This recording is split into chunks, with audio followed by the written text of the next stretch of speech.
F&O में long built up में देखें तो नए तेजी के सौदे आखिर कहां बन रहे हैं, इस पर फोकस करते हैं। आप स्क्रीन के बिल्कुल बीचों बीच कुछ नाम देख रहे हैं जो लॉन्ग बिल्टअप में इस वक्त तेजी के सौदे जहां बनते हुए नजर आ रहे हैं। आप देखिए एक्सिस बैंक का इस वक्त लगभग 2% के करीब यहां पर मजबूती नजर आती हुई।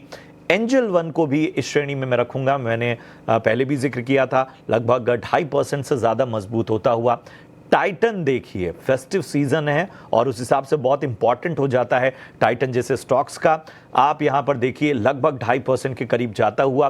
सोना बीएलडब्ल्यू यहां पर भी जो है लगभग 3.5% की अच्छी मजबूती नजर आ रही है। तो नए तेजी के सौदे इन स्टॉक्स में तो बन ही रहे हैं, हम और भी चर्चा करेंगे, लेकिन फिलहाल बहुत स्पेसिफिकली अगर मैं सहज समझना चाहूं रणनीति के तौर पर, चूंकि आप कह भी रहे थे कि स्टॉक स्पेसिफिक अप्रोच बेहतर रहेगी, axis bank, angel one, Titan, सोना बीएलडब्ल्यू, इन सभी पर आपकी क्या रणनीति होगी? जी मेरे हिसाब से एक्सिस बैंक का बहुत ही बेहतरीन सेटअप है।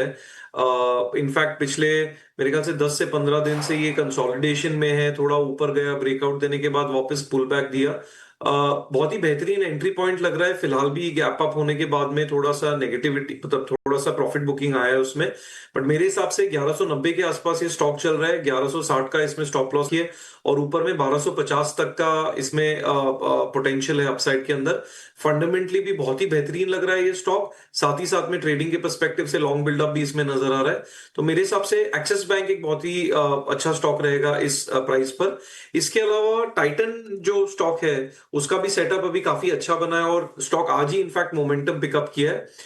पिछले 5-7 दिन का इसका बॉटम आपका यदि आप देखेंगे तो 3530 के आसपास इसने बॉटम बनाया है और आज ही मोमेंटम में आया है। ये कंटिन्यूटी मोमेंटम की इसमें जरूर रह सकती है। ऊपर की तरफ में 3750 3800 तक का इसमें पोटेंशियल है और नीचे की तरफ में मैं 3530 3530 का स्टॉप लॉस रख के इसमें फ्रेश बाइंग की भी सलाह दूंगा, ये एंटिसिपेट करके कि ये मोमेंटम और कंटिन्यू रह सकता है।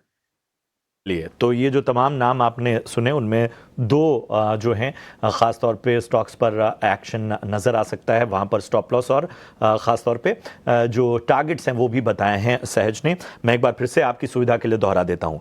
एक्सिस बैंक आपको 1160 का स्टॉप लॉस रखना है, 1250 तक के लक्ष्य नजर आ सकते हैं। अगर हम बात करें टाइटन की, जो जैसा मैं कह रहा था फेस्टिव सीजन की बात है, तो वहां पर नजर रखिए, स्टॉप लॉस 3530 का यहां पर रखना है, 3750 और 3800 तक के लक्ष्य नजर आ सकते हैं।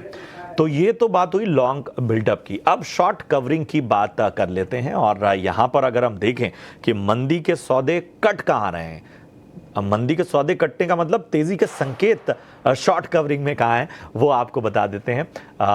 यूनो मिंडा आप देखिए, आपके स्क्रीन के एकदम बीचों बीच 2% से ज्यादा मजबूत होता हुआ यूनो मिंडा। एनबीसीसी जो है वो यहां पर 1% से ज्यादा की मजबूती। अडानी एंटरप्राइजेज में जो आप देख रहे हैं खरीदारी लौटी है और यहां पर आप 1% से ज्यादा की मजबूती शॉर्ट कवरिंग में देख रहे हैं। और इंडियन होटल्स, अब इसलिए भी इंडियन होटल्स या इस तरह के स्टॉक्स एक्शन में रहेंगे क्योंकि अब आप जान रहे हैं कि एक लंबी वैकेशन वाली सीरीज शुरू हो जाएगी, तो लोग इस बीच वैकेशन भी प्लान करते हैं, तो इस तरह के स्टॉक्स जो हैं वो बहुत फोकस में रहते हैं। तो ये तमाम नाम मैंने लिए, Uno Minda, NBCC, Adani Enterprises, Indian Hotels. मंदी के सौदे यहाँ पर काटे जा रहे हैं और तेजी के संकेत इस वजह से यहाँ पर नजर आ रहे हैं। सहज बताइए, इनमें से क्या पसंद आता है आपको? जी, इनमें से एक स्टॉक बहुत ही बेहतरीन अच्छा लग रहा है मुझे वैल्यू प्रोपोजिशन के हिसाब से, रिस्क रिवॉर्ड के हिसाब से, वो है इंडियन होटल। यदि आप देखेंगे पिछले 6 से 7 महीने से ये स्टॉक सिर्फ कंसोलिडेट कर रहा है और अभी हाल फिलहाल में ये आपको जो ट्रेडिंग रेंज है इसकी 700 से लेके ऊपर की तरफ में आप 825 तक मान के चल सकते हैं। ये आपके ट्रेडिंग के लोअर बैंड की तरफ मिल रहा है। तो point number 1, fundamentally good stock, अच्छी कैटेगरी का स्टॉक है। पॉइंट नंबर 2, इसमें वैल्यू है। पॉइंट नंबर 3, टेक्निकली बैंड के लोअर एंड पे मिल रहा है और साथ ही साथ में हम देख रहे हैं कि मार्केट का रुख भी फिलहाल पॉजिटिव है। बहुत ही क्लासिक सेटअप है। मेरा ये मानना है कि 733 के आसपास ये स्टॉक फिलहाल चल रहा है, 700 का इसमें स्टॉप लॉस रख सकते हैं और ऊपर की तरफ में 780 तक का पहला टारगेट इस स्टॉक में पॉसिबल है। ओवरऑल सभी पैरामीटर्स पे चेकलिस्ट टिक मार्क है, तो मेरे हिसाब से प्लस शॉर्ट कवरिंग भी देखने मिल रही है। तो आई थिंक इससे ज्यादा एज अ ट्रेडर मैं कोई पैरामीटर देखना नहीं चाहूंगा। 700 का स्टॉप लॉस रख के 780 के टारगेट तक के लिए इंडियन होटल को ट्रेड कर सकते हैं।